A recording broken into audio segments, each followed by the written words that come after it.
Hindi ako magaling sa ganito, pero sana hayaan mo akong magsalita at makinig ka muna. Ayos lang ba? Okay. Saglit. Ayan. Pinagandahan ko kasi. Ang dami kong pinagdaanan bago makaharap sa'yo.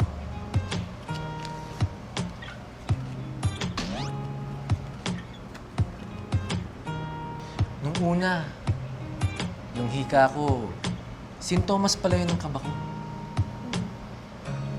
Hindi ko nga namalayan eh.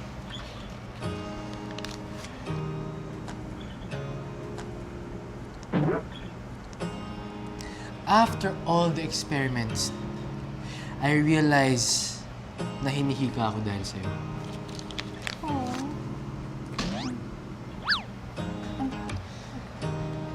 Dahil may gusto ko sa'yo.